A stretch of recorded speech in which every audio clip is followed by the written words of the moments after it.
Hello everybody and welcome back to a new video on my YouTube channel. I'm Nicholas and we are back with a new Supermassive Games tier list video. Arguably the biggest one there is to make, because today we're going to be ranking all Supermassive games from worst to best.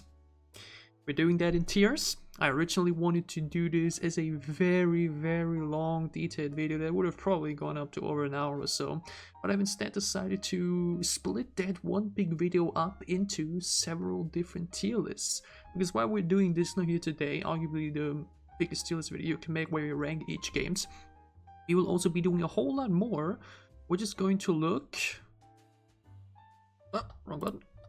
We're just going to look like this. This is what you can look forward to within the upcoming, not the upcoming week, the week before the Until Dawn remake. Even though I'm not promising that we'll be doing all of those, that we're doing all of these, a few, maybe. Yeah, this upcoming week I really want to do, finish my Alien Isolation playthrough so that I have that out of the way, so that I can then, before the Until Dawn remake comes around, do a few of those, and then we have the remake, then maybe we do the rest. And then we can chill with Supermassive for a while. Yeah, we've done like now 2-3 months or so of non-stop Supermassive. So yeah, that's what you can look forward to. Also, obviously, I still want to do the casting of Frankstone character ranking video like I did for the Quarry and Until Dawn. Simply haven't done that yet, or didn't want to do this next because after that long review video, I just didn't want to write another script and edit so much. Also, big shout out to this YouTube channel who makes some incredible Pokemon jazz background music. It's royalty free as well. Give them a sub, man. They make incredible background music. This time around I actually do background music. We didn't do that the other tier list videos around, but this time why not? But yeah, here we are, and like mentioned, we are going to be ranking all the Supermassive games from worst to best. We have 7 games overall. Where's Until Dawn here? There we go. We have 7 games, obviously Until Dawn, which started it all, and most recently the casting of Frankstone, with a total of 4 tiers: S tier, A tier, B tier, and C tier. And I'd say we can just start right away. Okay, we have these games here, which are these PlayStation VR type of things, whatever. We don't care about those, yeah? We do not care. The outsiders, we do not care.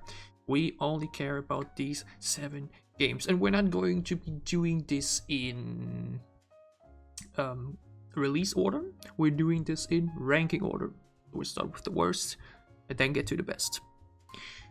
And if you have watched my review video released less than 2 days ago, then you know that for me personally the worst Supermassive game, in this case the weakest one, and the only game that will go into C tier, is the casting of Frankstone, which I, as mentioned in the video, really wouldn't have anticipated. I really thought, especially in collaboration with Dead by Daylight, like, this is going to be big. Yeah, it's a separate game. It's not within the Dark Pages anthology, which in some way I would say not necessarily limited some of the other games, but you expected this game to be some very big scale spectacle, and it just wasn't that. Yeah, like mentioned, check out the preview video. Got really into detail about what I liked and what I didn't. Had some fun characters, some good deaths. The DVD elements were fun. Frankstone as a killer was great, but the game itself was slow, boring, uneventful. Choices were whatever.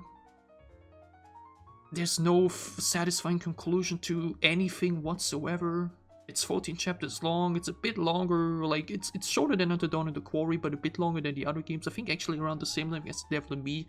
But like mentioned, there's just nothing happening. It's just a big pile of... you're waiting for something to happen and it just never does. Cool ending.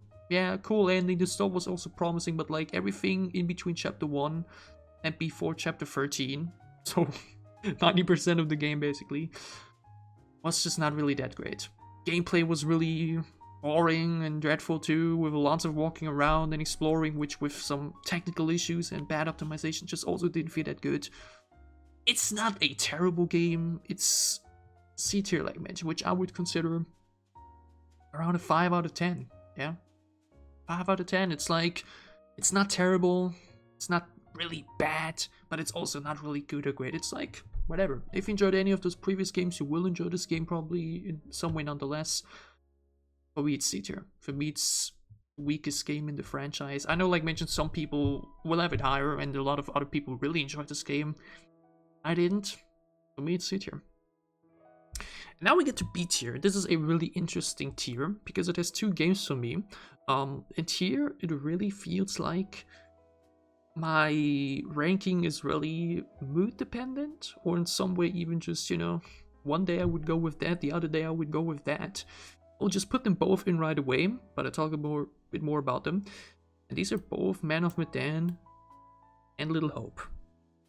I feel like both of these games, following Until Dawn, were not necessarily a step back, but you could tell that after Until Dawn, which was, like mentioned, a very special game, there were a few years between that. It was a new premise, the games were much shorter, the scale was much lower, you didn't have the PlayStation involvement, and like the budget just wasn't there as well.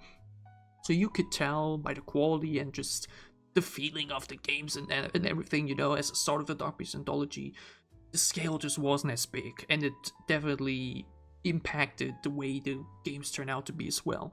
Which doesn't change the fact that the games are still a fun and enjoyable time in their own separate ways. Man of Medan obviously got the entire ship thing going on. You have the hallucinations. It got a great atmosphere. I really like the setting. The characters are honestly probably, alongside Little Hope, the most bland. Yeah, I would say Casting of Rainstone got better characters than both these games, but these games got other qualities which just puts it above it. Great atmosphere, like mentioned, great settings in both. Man of Medan, like mentioned, got the cool ship, got a lot of jump scares, some cheap, some annoying, some really good ones. It has a cool premise, and what makes this game really great in my opinion is that it arguably has the biggest replayability factor of all games. Because this is the thing, the characters are very equal in their writing, due to which they can really take each other's places, which is really not the case in some of the other games, where, you know, just that one specific character does that specific thing. In this game, so many deaths are shared by characters because so many characters can be at the same spot depending on how your story went. You can genuinely replay this game 5 times in a row and get such drastic different character combinations and other things, which in my opinion is really, really cool. And I feel like especially following Until Dawn as the first DPA game was a pretty damn impressive feat. Yeah, I feel like that was really, really cool. Got a lot of cool endings, some good deaths on top of that. The hallucination monsters were fun as well. Man of Medan is good. Yeah, ultimately though, like mentioned, the characters aren't that crazy. It's like mentioned, also just a bit shorter. It's a good game, which is why I would keep it in B and not A, because it's just not insane. But it's still a really good game. Now the question is, do I put it above or behind Little Hope? Little Hope is arguably the biggest, I wouldn't say question mark.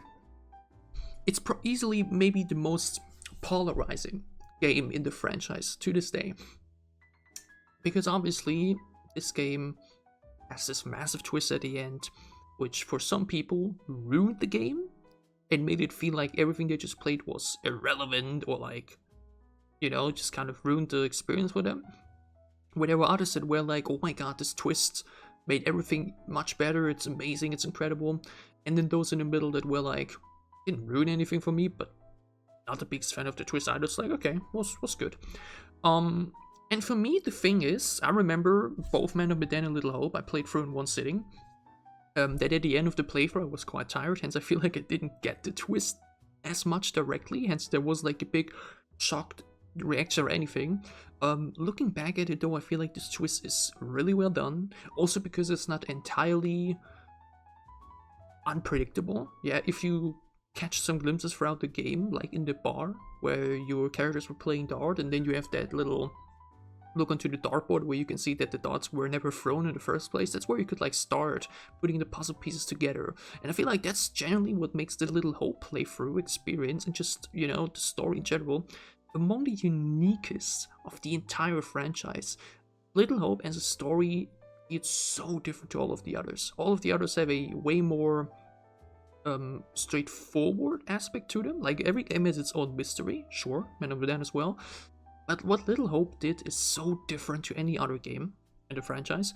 And I also just really love its setting, its dialogue. It's arguably, I'm not sure if I would consider it the scariest. Again, for me, Until Dawn, I haven't played it unfortunately myself, but watching it was terrifying for me as a teenager. And Little Hope was definitely the scariest game I've played from the Supermassive games. So it got that, it got a lot of great jump scares. Similar problem like Man of Medan, a bit overdone. They stopped doing that after these two games because I realized it's a bit too much. The story was, like mentioned, great. Characters are meh. I really like John and Andrew. The other three were like, whatever, not that big. Probably my least favorite character bunch in the franchise from all games. But the switching back between, you know, those witch trials and the modern time, and like mentioned the thing with I sadly forgot his name, Vince, I think it was Vince, you know, and like mentioned all that going into that twist with many great different endings to that as well. I like Little Hope for what it is. It is, like mentioned, a bit slow at times, a game I wouldn't want to replay, even though I feel like replaying this game actually would be rewarding once you know the twist, because it just makes you look at things differently, like mentioned with that dartboard. It's death-wise okay, not that crazy, maybe even the weakest deaths in the franchise, but like mentioned, still a fun game. Both for me, like mentioned, absolutely B tier, yeah, like mentioned, good games, something around like a 7 or so, you know, with its strengths, its weaknesses, characters that are, like mentioned, okay, nothing too crazy. They were better on Until Dawn and they got better after both of them. But still in that sense very, very equal. Which do I put on 5 and which do I put on 6? Like mentioned, I feel like it's very mood dependent. Yeah. As a story, I feel Little Hope is definitely more exciting and satisfying. Yeah, I feel like the twist, like mentioned, everything is really special and really unique, and just makes it feel more like a, in some way, even standalone horror game in comparison to the others. I feel like it really has its most unique flavor in that sense. But I would probably still keep Man of Medan above it on 5, simply due to the fact that I, like mentioned, love the replayability factor. The amount of various endings there are, the amount of various branches, great deaths, great choices and everything. It feels like it took Until Dawn's choice and butterfly effect system and did it so much better, or like so much more exciting, and like mentioned, with so many various different outcomes, and I love that. I think that's great. I feel like that's exactly how it should be. It reminds me in that sense a lot of Detroit Become Human, yeah? Casting of Frank Stone also has a great... This is the difference, by the way. Casting Frank Stone has an insane 14th chapter, 520 minutes with so many different branches. For Man of Medan, this happens much earlier on. In the middle of the game, basically, depending on if your characters are still alive, or where they are, or what choices you make, the rest of the game plays out so differently every time, and it can lead to so many different endings that actually feel different, because again, the Casting of Ringstone, you either die, make it to the campfire, and that's basically it. In Man of Medan, you could get locked up, you escape, you might stay there and go insane, nobody survives, everybody can go away with the boat and everything. I feel like that part I really, really love about Man of Medan, which is why I would keep it above Little Hope. I feel like in that sense, the game is just really, really great. It's definitely the biggest strength of it. So yeah, Man of Medan, Little Hope on B tier, which brings us to A tier. And here we have a somewhat similar situation where, depending on my mood, I would maybe put the one above the other. Because here we also have two games that I would put into A tier, and that are the Quarry and The Devil and Me. Now, I've made so many videos about the Quarry at this point, where I feel like I would be a broken record repeating everything. But the Quarry is definitely a standalone title that was worth its hype still, nonetheless. As we know by now, the game was supposed to be even bigger and more fleshed out, but due to COVID, things couldn't go the way they did. But even despite that, I feel like the game, the way it turned out to be, is great. It's a fun time, extremely likable cast of characters. Even the actors, yeah, obviously, Zach Tinker, Miles Robbins, Jacob and Dylan, who I've been watching their streams of now for so long, especially Zach. Just great people all around, which makes even the replays. I've replayed this game 3 times, actually, yeah? If you watch my review, I've said that after the first playthrough, I'm always like, it's so slow and long cutscenes, I want the skip option, blah blah blah. I did play through the Quarry 3 times in total, yeah. Because the game was just fun and seamless and very exciting to play as well. Yeah, the Quarry is exciting, chapters are great, chapter 7 sucks. Yeah, that's like the biggest flaw of the entire game. The chapter's just too long, and like mentioned, due to no skip option, it just feels dreadful on replays. But beyond that, the setting is great, the story is still fun and intriguing, the cast is, like mentioned, incredible, the characters are really, really fun, the werewolves are cool. The ending, like mentioned, suffers from the lack of time they were actually able to put into due to COVID. But nonetheless, there's also some great various branches, similarly to Man of Medan, where it actually feels like you can have different endings, like the fact that the final chapter can't even happen if everybody's said beforehand. So the Quarry is just a really fun time, a really good game. It has its flaws, like mentioned, which is why I wouldn't put it into S tier. It's still really, really fun. And the same applies for The Devil and Me, which was much longer than the previous entries into the Dark Pages anthology. Also has a great fun cast.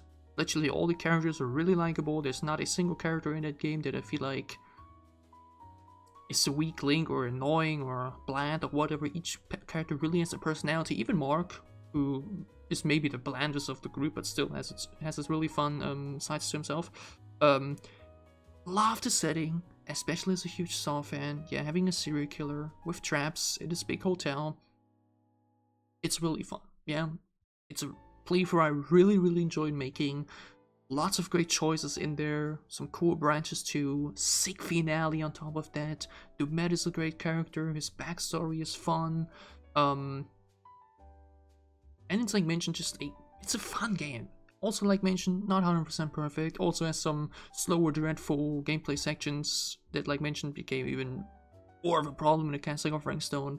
Has, like mentioned, some cool choices, along the fact that in the glass wall, either Jamie or Kate can die, and it really impacts how the rest of the game plays out. That entire Kate and Mark extra ending, the ultimatum ending, amazing, fucking awesome. And even then boat showdown, yeah, where either everybody can die or survive, is also such an incredible ending. And it's amazing. Yeah, The Devil and Me was fun. Yeah, looking back at it, like mentioned, it's not perfect, far from it. Other characters are great, great killer, great setting, cool choices, fun time. Really, really loved it. So which do I think is better? Which do I think is better? The Quarry is obviously, like mentioned, longer. It has the settings are really different. Yeah, both games are also not really scary. Even though I think The Devil and Me was definitely scarier. Yeah, The Quarry was a really chill experience for me, which was funny because it was the first horror game I played or recorded. Yeah, I didn't do that beforehand. So it was like my first time recording a horror game. And it was like, it was chill. Yeah, it was a chill time. The Devil and Me was definitely a bit more tense in that sense. So yeah, what would I put on 4? What would I put on 3?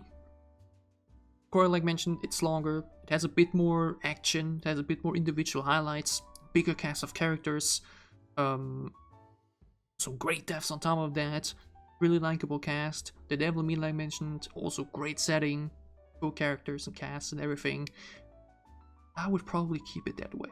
Yeah, I would probably keep it this way. I would probably keep the Quarry on 3.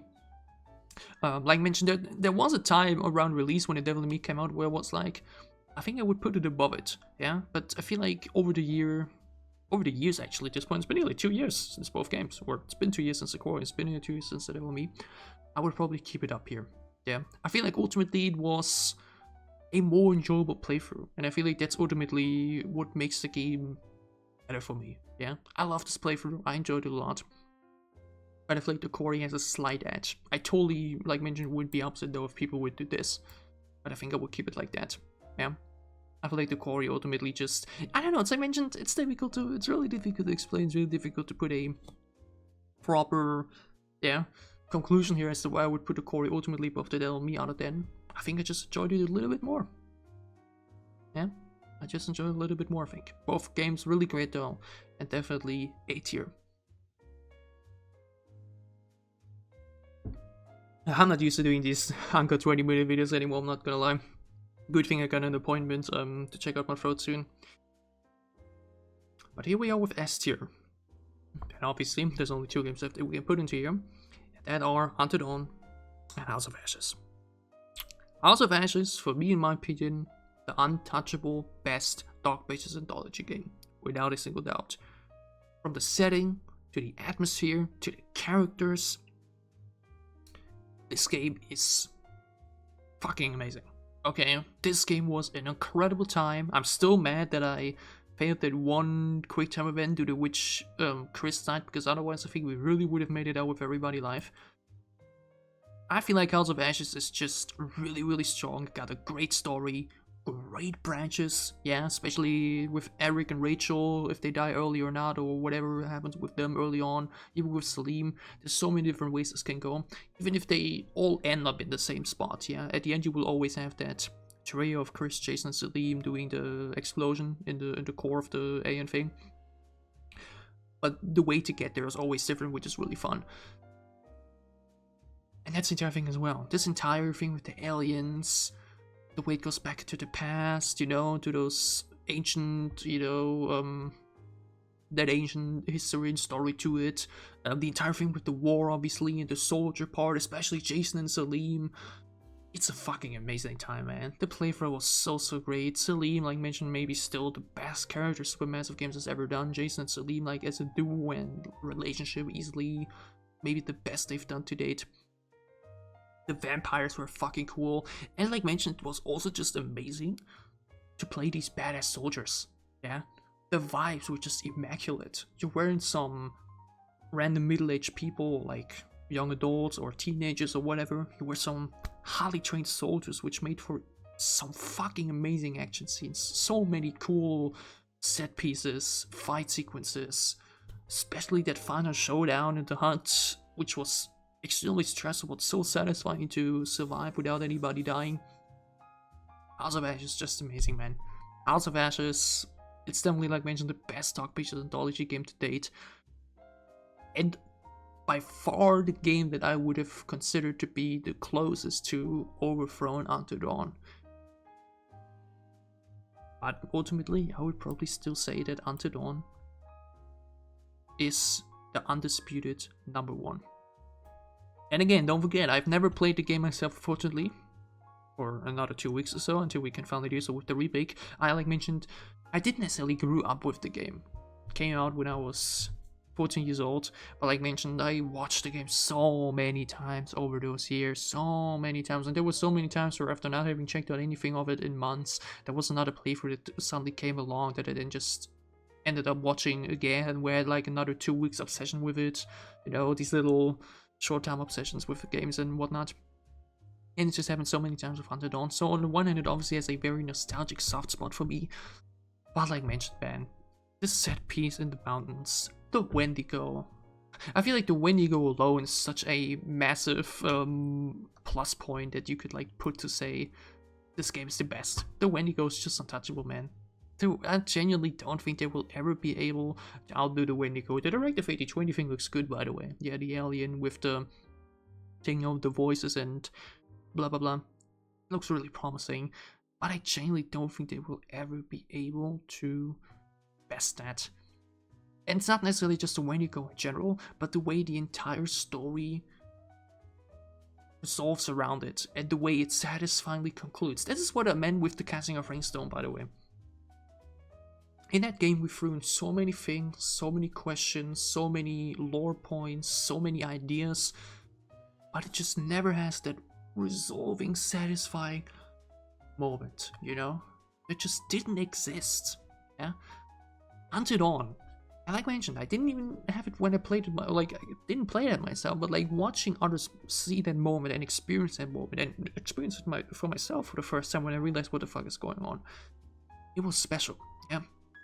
That realization that the mining accident that you continuously heard about unleashed that Wendigo spirit that then ultimately, decades later, led to Hannah that we saw in the prologue die, become that Wendigo that stalks us throughout the entire night after doing the entire thing with Josh. It was the secretive killer who was pulling that prank and whatnot. It's an insane story. And I feel like that's generally what makes this game as special. The story is just incredible. Yeah, and I don't even mean necessarily the story in sense of how the game plays out. Yeah, the pacing and the writing, from like doing the thing with, going to the radio tower and into the mines and blah blah blah. The core story, the core lore, the core premise and idea, and the way it resolved just makes this game so fucking special, man. Seriously, it's like I mentioned, by far the best thing they've done to date, the best monster and the best story. And it was the first game they did, basically. Yeah, they just haven't been able to reach that again. They, like mentioned, came close, yeah. With House of Ashes, I feel like House of Ashes is definitely a game that is the closest in the that like really crawled onto Until back. But like ultimately, I think Until is still just able to just rip through in its own way. Because again, insane story, the wedding goes amazing. I love the setting with the cold winter. It's scary as fuck, amazing jump scares, amazing tension, soundtrack, and obviously the characters. Unimaginably likable. Sam is such a likable final girl. Mike is such a very well written character in sense of like he's an asshole, but some way a hero. You can also make him a complete maniac. Ashley can become this very innocent and sorry girl who's so sorry for what happened, but you can also make her to be, with your choices, this extreme bitch who didn't care, doesn't give a fuck about what happened. Jessica and Matt, who didn't get a lot of screen time, but still were such cool, fun characters. Some amazing action and set pieces. Emily, especially, who starts the game as very annoying, bitch may I say, to extremely badass survivalist. Chris is also great. The characters are amazing. The ending is 10 out of 10. Josh is a tragic hero, where I would probably consider the best character in the game. At least I considered him the best character in the game in my ranking video back then. And like I mentioned, the story. The story, man. I just, anytime I think about it, I'm just like, it's perfect. Yeah, it's perfect. It's amazing. It's incredible. Yeah. Until Dawn, I've talked about it so passionately so many times already, and I could do it for another 10 minutes. And like mentioned, that playthrough that we will do, it's going to be both weird, but also like mentioned, just even going to be emotional to some way, because like mentioned, never been able to play it, never had a PlayStation, but I've watched it for hundreds of hours over the years, dozens of playthroughs over the years. I know so many videos about it as well. And it's just going to be so special to experience it for the first time myself. Obviously, I know everything by now, right? But it's like, it's like seeing... What's a good metaphor? It's like seeing a movie, or like watching something, and then you like go there yourself, and you revel it all in, you soak it all in, the atmosphere. Be there yourself this time around.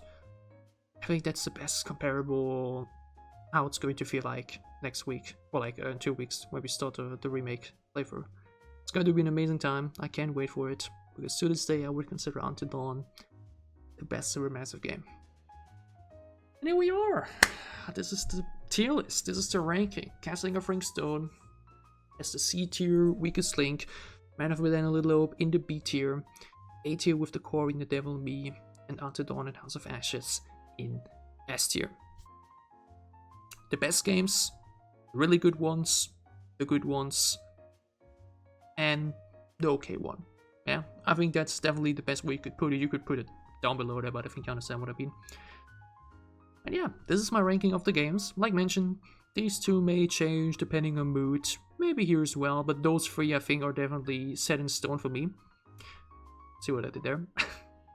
But yeah, it was a fun time talking about some of the games I love for. Damn, it was nearly 30 minutes as well. I really thought, given this is just 7 things this time around and not 30 characters or something, that this would go by fast, but oh, me and Supermassive games, I could just talk about these games forever.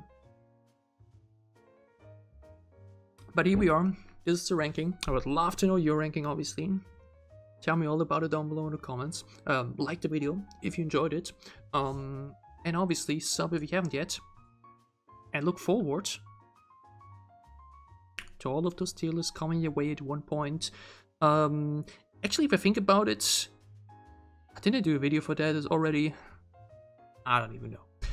You will still get these 6 videos at one point or another. I'm not sure if I would do all of them ahead of the remake playthrough, or if we do maybe like half of them and the rest at another point or so. We'll see. But nonetheless, look forward to that. Very excited for it. And yeah, I have all of you. Have a wonderful remaining Sunday. Wonderful remaining start into your new week. Maybe like mentioned doing that in isolation playthrough in the upcoming week. Then I still have my The Casting of Stone character ranking video.